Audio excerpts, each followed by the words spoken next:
Olá, turma, sejam todos bem-vindos a mais uma aula da entomologia aplicada do curso de Engenharia Agronômica do Instituto Federal do Triângulo Mineiro. Nós vamos para mais um capítulo, então, mais uma cultura, e dessa vez nós vamos estudar uma velha conhecida de vocês, que nós já fizemos aula prática, enquanto ainda podíamos, em campo, antes da pandemia. E agora nós vamos conhecer um pouco da teoria sobre a cana-de-açúcar e suas pragas. Para nós iniciarmos a falar sobre a cana-de-açúcar, nós precisamos entender qual é a importância dessa cultura para o nosso país e para a nossa região. Nada melhor do que analisarmos os dados obtidos aí nas últimas safras. Então, os mais recentes nos mostram que a safra 2018-19 da cana-de-açúcar foi uma safra que entregou 620,44 milhões de toneladas, 2% menor do que a safra anterior, mas nada que possa denegrir a imagem dessa cultura de grande relevância nacional. Para vocês terem uma noção da importância dessa cultura para nós, para o nosso país, na nossa região, a região sudeste, é a região maior, que é a maior produtora de cana-de-açúcar do Brasil. E a região onde nós nos localizamos, eixo São Paulo-Minas, foi responsável nessa safra por cerca de 64% da produção nacional, o que equivale a 400,3 milhões de toneladas. É muita cana-de-açúcar. Esses foram os últimos dados obtidos pela Conab na sua pesquisa, E para nós entendermos, então, essa foi uma pequena introdução para nós entendermos por que é tão importante controlar pragas na cana-de-açúcar e não deixar reduzir a nossa produtividade. Então, para termos uma produção de cana-de-açúcar saudável, para que consigamos a quantidade de álcool e a quantidade de etanol, no caso, e a quantidade de açúcar necessária, precisamos, então, reduzir a quantidade de pragas. Vamos entender um pouquinho mais disso? Vamos à aula. Como vimos, a cana-de-açúcar é uma das culturas mais importantes para o nosso país e principalmente para a nossa região. Contudo, também muito provavelmente, devido à grande área plantada, uma das culturas que mais apresenta pragas que acometem o seu plantio. Então, nessa condução, nós precisaremos ver a maioria dessas pragas e entender um pouco mais o que acontece com cada uma delas, para depois nós conseguirmos passar para uma outra fase, que será o entender o manejo integrado e o controle de cada praga dessa cultura. Bom, primeiramente, nós entendemos que em diversas outras culturas é possível fazer uma divisão entre as fases fenológicas da cultura e a ocorrência das pragas. Infelizmente, para a cana, isso não acontece. Isso não acontece por quê? Porque nós temos ocorrência de diversas pragas do início até o fim da cultura. E por ser uma cultura caracterizada como semi-perene, ou seja, nós colhemos anualmente, mas ela tem uma vida útil aí que passa dos 5 anos às vezes, então é uma cultura onde as pragas têm condição de permanecer no campo. Isso é um grande problema para uma cultura de tal relevância. Mas vamos tentar explicitar um pouco mais sobre isso a cada praga que nós falarmos e tentar localizá-los em relação à ocorrência dessas pragas.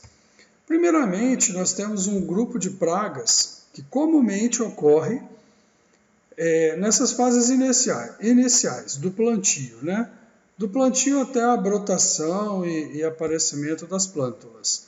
Essas pragas são chamadas pragas dos toletes ou pragas de raízes e de plântulas. Nós temos que destacar aqui algumas pragas que são um pouco mais relevantes e outras menos relevantes, e no decorrer da aula eu vou falar um pouco mais para vocês.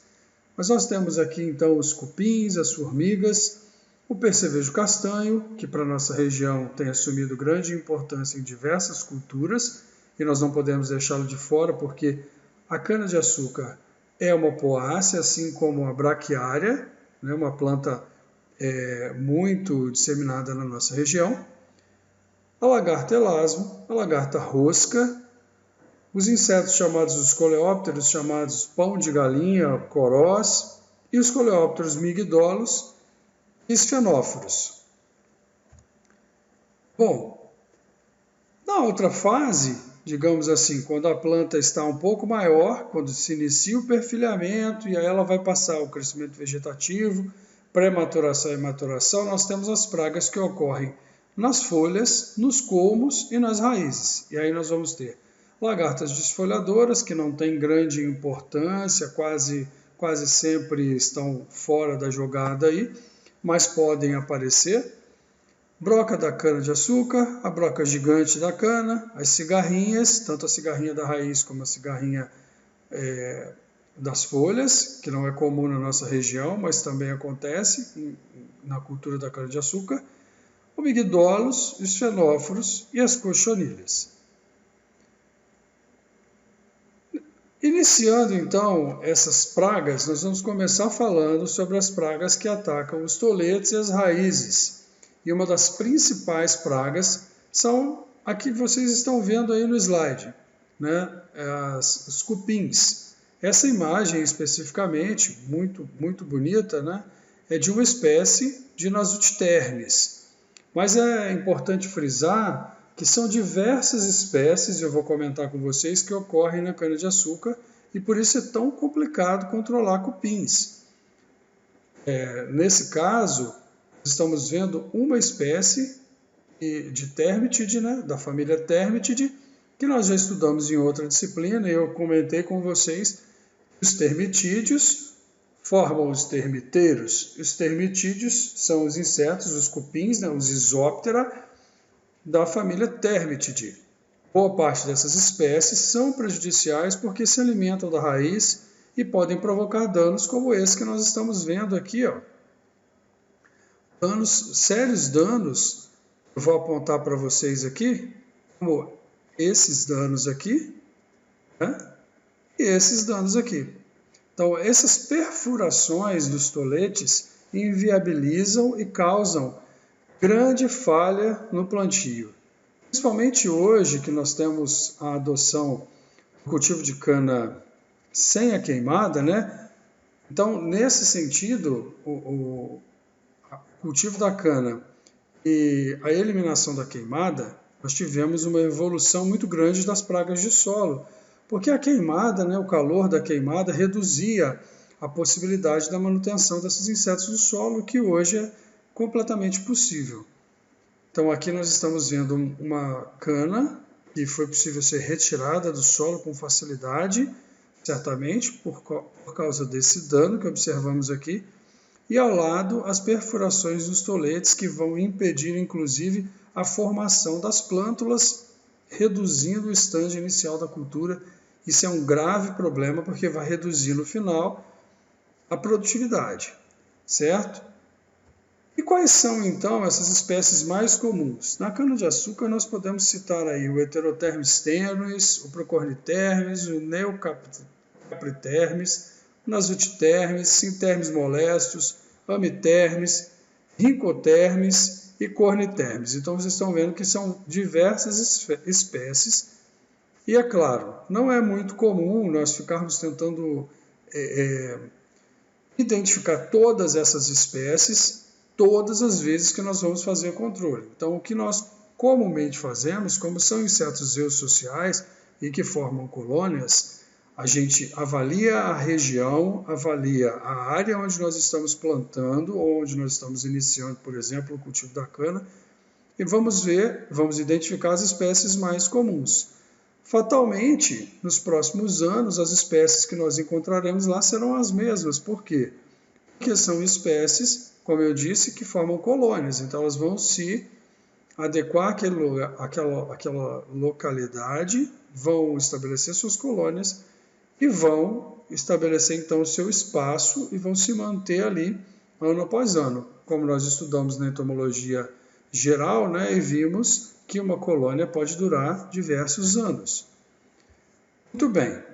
Uma outra praga também considerada problemática para a cana-de-açúcar devido à grande quantidade de folha que ela consome, na verdade não consome, né? Corta e leva para os ninhos para alimentar o fungo e se alimentar depois, são os dois mais comuns gêneros de formiga brasileiros e que são considerados praga. Então aqui nós estamos vendo um Hymenoptera praga, formiga cabeçuda ou formiga cortadeira mais comum, conhecida de quase todos, e a segunda formiga aqui, que é um gênero de quem-quem, nós vamos conhecer um pouquinho melhor já já. E aqui nós podemos ver uma área com um grande formigueiro. Por que é problemático um formigueiro em meio à cana-de-açúcar? Por diversas causas. A primeira é a área tomada pelo formigueiro. Tem formigueiros, como os formigueiros de ata, que podem passar dos 2 metros de profundidade. E isso é grave porque é uma área de instabilidade para máquinas, é uma área onde você não consegue plantar, né? vai ser impossível plantar em cima de um formigueiro. Então, as áreas de formigueiro já são uma área perdida no plantio. Além disso, os cortes que as formigas fazem podem reduzir em grande quantidade as folhas da cana, e reduzindo a folhagem você vai ter uma perda em produtividade lá no final. O mesmo acontece com as quenquens, apesar das quenquens formarem formigueiros um pouco menores, né, de até 1 metro de profundidade. Mas elas formam o maior número de formigueiros. Então você não vai ter uma área tomada por um formigueiro como esse, né? Você tem uma área tomada por diversos formigueiros ao mesmo tempo. E aí nós podemos citar para vocês que no Brasil nós temos cerca de 10 espécies mais conhecidas do gênero Ata, né, que são as saúvas, e cerca de 20 espécies do gênero Acromyrmex, que são as quenquens, e que vocês já aprenderam a identificar na entomologia geral. Outra praga bastante comum nos canaviais são os corós e os besouros pau de galinha.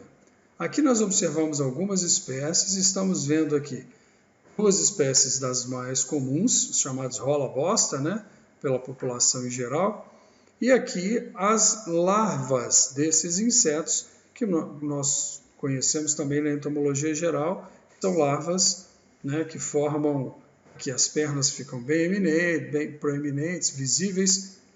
Então aqui nós conseguimos identificar com facilidade. Qual é o grande problema dessas pragas na lavoura de cana-de-açúcar?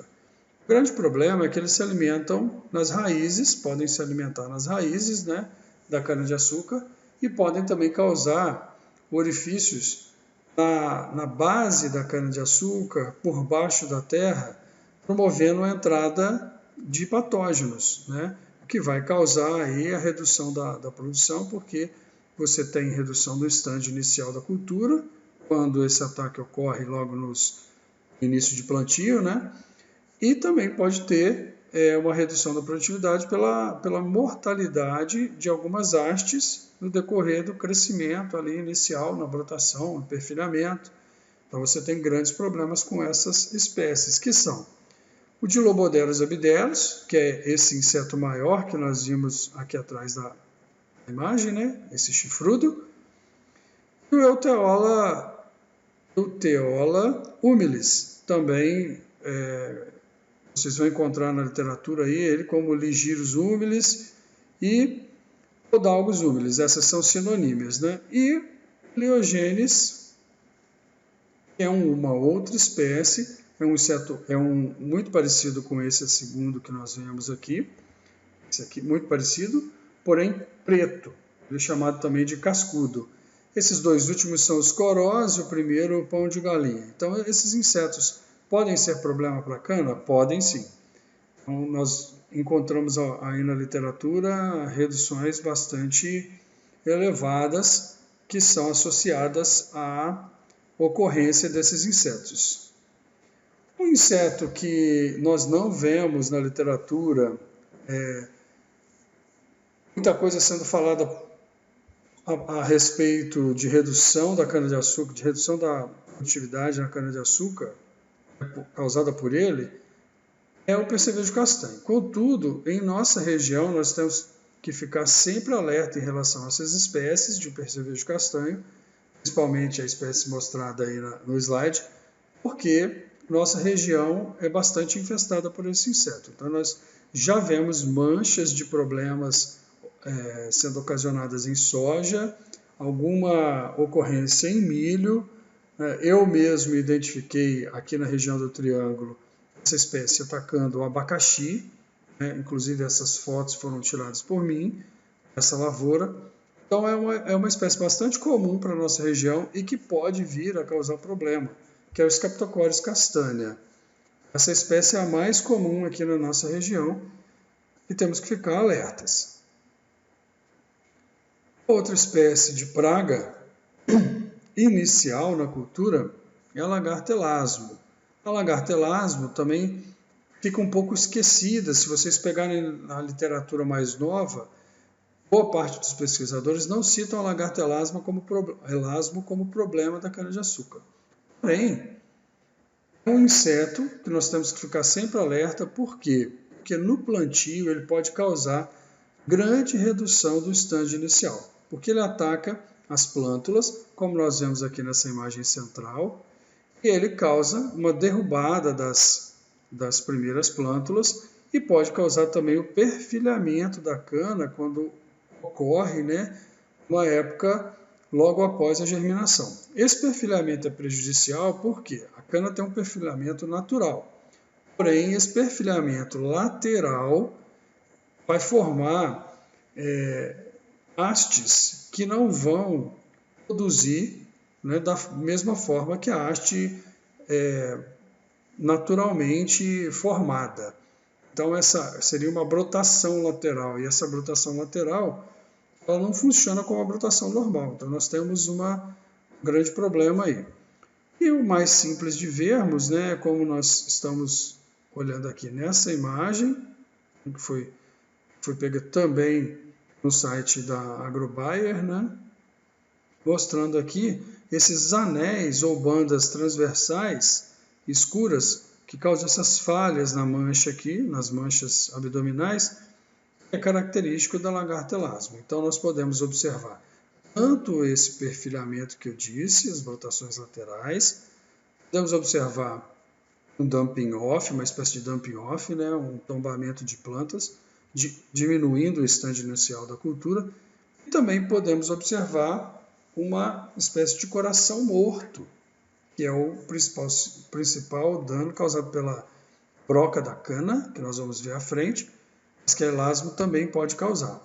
Essa é a Elasmopalpus lignoselus, conhecida como lagarta elasmo. Outra lagarta que ocorre na cana-de-açúcar, assim como em diversas outras culturas, é a lagarta rosca. E a lagarta rosca ela é conhecida por reduzir estande inicial de cultura, na maioria das culturas exatamente pelo que ela causa aqui que nós estamos vendo nessa terceira foto, que é o corte aqui na região do colo da planta, derrubando a plântula e reduzindo então o estande inicial. A lagarta rosca, por ser do solo, também pode iniciar alguns pontos de perfuração aqui rente ao solo, que promovem a entrada de fungos, como o coletótrico, por exemplo, e que vão causar aquela vermelhidão da cana e a inversão da sacarose que nós já vimos na aula prática. O mais comum é quando nós tocamos nessa lagarta, ela ficar nesse formato como se fosse uma rosquinha, por isso então ela é conhecida como lagarta rosca. Essa é a Agrotis y. Tanto para a lagarta rosca como para a lagarta elasmo, eu não falei, vocês podem ter percebido, que eu não falei muito sobre os adultos. Por quê? Devido ao hábito desses insetos, nós não encontramos com facilidade esses adultos. É sempre mais comum encontrarmos as larvas, as lagartas, e nesse caso já temos o problema instalado. Agora sim nós vamos falar de uma praga que é do início da cultura até o final da cultura e que é um grande problema. As regiões onde ele se instala, nós temos uma grande dificuldade para reduzir a sua população. E a redução na produtividade pode passar das 30 toneladas por corte por ano. Isso é grave, gente. Em algumas regiões já chegou a 60 toneladas. Isso é muito grave. Então, o ataque do migdolus, que é um coleóptero, nós estamos vendo aqui nessa imagem bem nítida, né? O macho, que é esse mais escuro, esse mais avermelhado ou marrom, que é a fêmea. A imagem ao lado que nós estamos vendo é uma larva imensa, né, da superfamília Crisomeloidea, maior ainda o estrago que ela causa.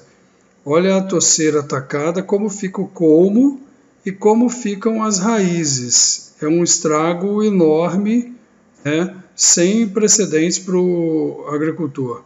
Então é um absurdo o que nós vemos aí de estrago relacionado ao Mygdolus frianus. E a grande questão relacionada a essa praga é a profundidade que ele pode ocorrer. Então já foram encontradas larvas, pulpas desse inseto até 5 metros de profundidade.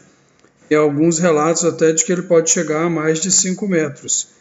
A estratégia que hoje se utiliza é uma estratégia química de proteção, inserindo-se a pulverização abaixo do solo, abaixo das raízes, até uma certa profundidade, 15 a 20 centímetros, em torno disso, onde toda a pulverização é feita na linha de plantio, na linha da cana, né, para causar uma proteção mesmo, como se fosse uma barreira química. É uma espécie de barreira química. Contudo, é uma estratégia cara, muito cara, e que o agricultor não tem podido bancar nas áreas onde estão infestadas, onde ocorreu a infestação de migdolus. O que a gente tem visto frequentemente é um abandono da cultura da cana naquela região. Então, alguns produtores ainda permanecem, né, por terem outras áreas onde eles produzem, e aí uma compensa a outra. Contudo, os agricultores que não têm como fazer essa compensação, o que eles têm feito é deixar de produzir cana naquela região infestada.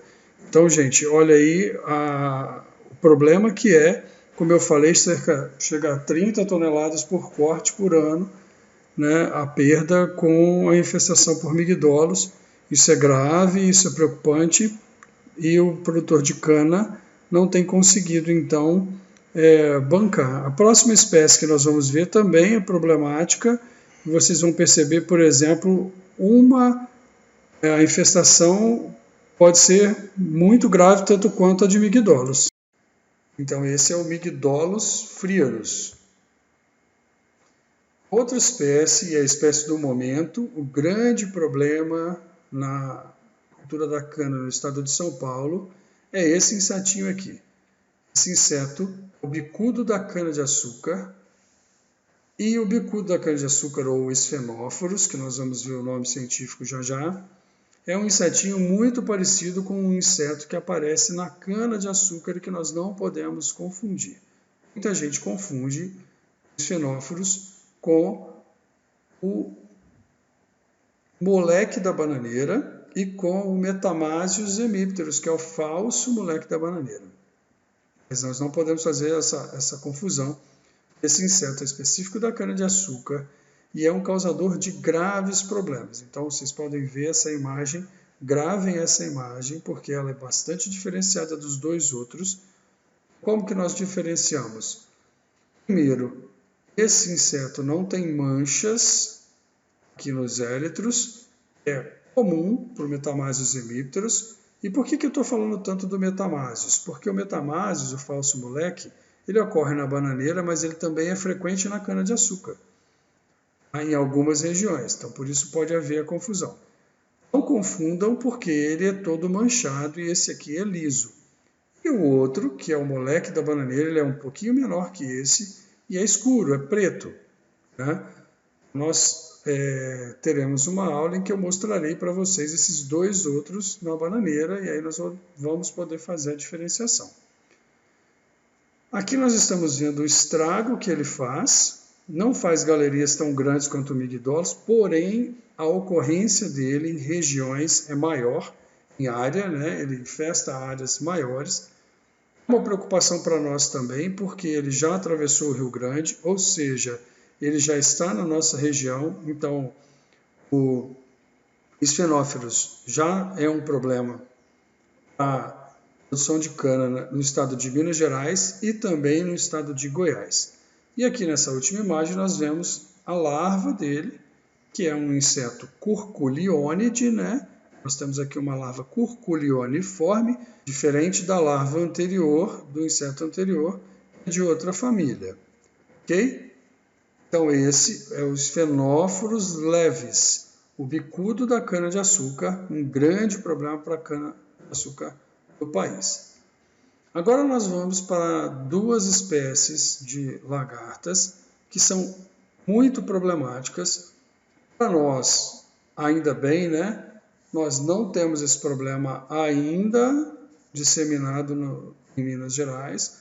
O estado de São Paulo tem alguns relatos, né, em algumas regiões, mas ele é muito frequente na região Nordeste, que é a broca gigante. A broca gigante, nós vemos algumas imagens vocês provavelmente pegaram na caixa entomológica, alguns insetos parecidos com esse, mas é porque existem várias espécies parecidas, algumas inclusive que aparecem em palmáceas, por exemplo, e que são da mesma família, mas que não são a Telkin, que é a broca gigante. Então nós vamos conhecer a broca gigante e o problema arrasador que ela é em algumas regiões. Por quê?